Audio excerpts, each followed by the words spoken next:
Not only is this the most reliable Land Rover, but it's actually just reliable, period.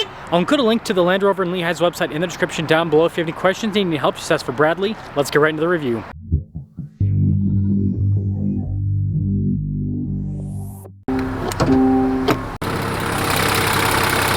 Under the hood, we have a turbo 3-liter inline 6 that goes through an 8-speed automatic transmission.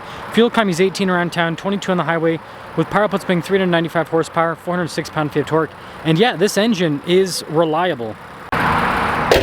If you want more straight-to-the-point reviews just like this, make sure you subscribe. It's actually going to be somewhat hard to see some of the new elements like the checker plates because this Defender is all blacked out. And that includes the headlight bezel you can see there. You've got fog lights at the bottom. But yeah, even the Land Rover logo has a blacked out background. But for those of you looking for a Batmobile Defender, kind of like the James Bond movie ones in a way, there you go. 275 by 45 by 22 is the tire and wheel setup. I'm like 99% sure this one has air suspension. We'll double check in a little bit. Got the new smaller vent design there on the side. You can see the squared mirror caps. One of the things I love about the Defender, everything's boxy on this. Even the door handles, look at those are boxy. And love or hate Land Rover, you gotta admit, the style on this new Defender is just fantastic. It looks good from pretty much every single angle. And this is where I'll mention independent suspension front and rear, and this is unibody. It's very unique in the segment. And when it comes to key fob features, we've got our lock and unlock function. You've got the turn on function for the lights and the unlock for the swing gate. Land Rover logo on the back. New smoked out taillight design with the taillights being kind of more flush with the bodywork. But let's pop that open, and that's always fun to do. There's our confirmation on the air suspension system with this. You also have these nice little hooks here on the back. Because of the unibody construction, you have a lot of space inside and the seats fold down flat. You guys gotta remember the 110 here is about the same size as a Jeep Wrangler, but feels way bigger inside. And it also feels open inside. Part of that is the little Alpine windows they have up top. Close this up now. This one's actually got some recovery points there in the back, and then we do have the spare tire cover, which makes it look a bit fancier. As you can see with the 110, proportions look great and the space is very practical. Let's now take a look inside. I love the feel of the trim inside here down below as well, and then nice with the door handle. The seats are also quite beautiful with the trim here, perforated too. Knee position, legroom's great in the back. We have a little storage net there. Vents in the rear. We also have some USB ports to match, and of course headroom with the box design is great. This also comes with a panoramic sunroof up top. Keyless entry for up front, and let's check it out. Blind spot monitoring with the mirrors, just regular windows up front. Got more of that nice soft touch. All of your window controls, memory seats are all built into this area, and then you can see speakers for the Meridian sound system. Now, one downside with the Defender is the payload capacity. It's 825 for this model, and if you guys are wondering, well over 6,000 pound gross vehicle weight rating. The vehicle itself weighs over 6,000 pounds. And then here's the front. You can see again perforated all down the center. You do have your power adjustments on the side with lumbar support. Now take a look at the steering wheel. Really nice trim all around. I like the spoke design on it. Looks very rugged, kind of with the little exposed rivets on the door panel too. It all matches. But anywho, you've got Land Rover's newest safety systems. So like the adaptive cruise control, for example. Heated steering wheel is not a safety system, but it's also on the steering wheel. Controls for the center stack, and here is a look at that center stack, fully digital. You can go from a single dial to a double dial layout if you want. It's very customizable in that sense. While we're on the topic of tech, we've got the 360 camera system, and I like how you've got different viewpoints that you can go through with this. And you guys probably noticed with the off-road view, this one just has the center diff lock. It doesn't have the off-road package to add the rear diff lock. As for the rest of the screen, it's big. All the Defenders seem to have the new big screen, which is nice. But yeah, it's quick to respond. I like how everything is very nicely labeled. And it's cool all the off-road stuff they put into the Defender, because again, that's the focus of the vehicle.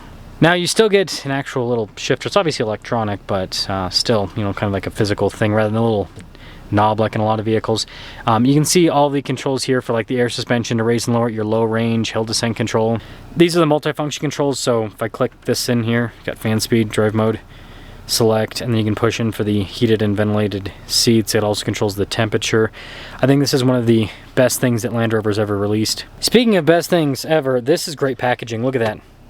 So you can kind of choose. So you have that cubby there, but you can also have it like there. It works both ways. Just genius. Anyways, got some cup holders, nice trim here on the side. Phone charging pad, got the center console here. And that actually can fold back, and you can put a little bit of stuff in there with it open. But yeah, nice trim on the top. Same thing with across the dash There, got the Defender logo in that area. Now all of this fanciness does come at a bit of a price. So this is an X-Dynamic SE, which is kind of like a more loaded up package on the Defender. $89,056 with all the options on this. Well, let's take this out and see how it performs.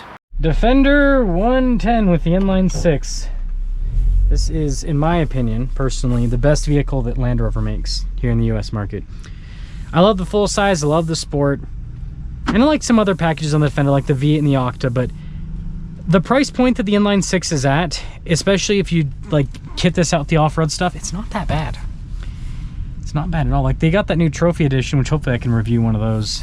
But yeah, I mean, with all the off-road stuff, not too bad for what you're getting luxury-wise and then off-road capability-wise.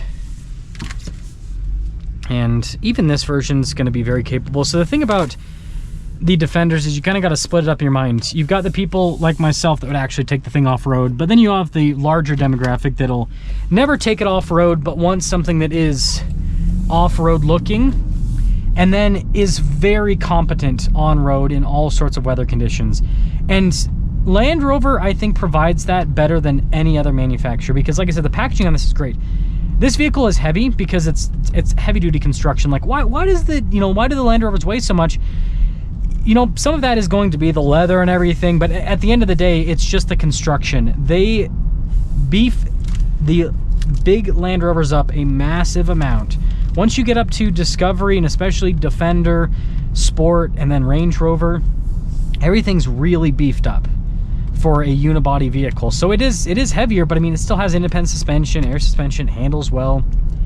But that means that it can take some abuse. It can definitely take some abuse. And I've reviewed some Land Rovers with 100,000 miles, and I'm super impressed with how well the vehicle holds up. Obviously, we'll talk about the potential issues that can come up with Land Rovers a little bit later, but in terms of like the interior quality and just the overall vehicle itself, it holds up exceptionally well. Oh, there's our arch nemesis, the LEXUS GX550. Anyways, the power delivery on this inline 6 is phenomenal. It's incredibly smooth, smoother than any V6 ever. V6, like in the GX550, can't compete with this engine when it comes to smoothness and just overall power delivery. And the suspension's incredibly comfortable.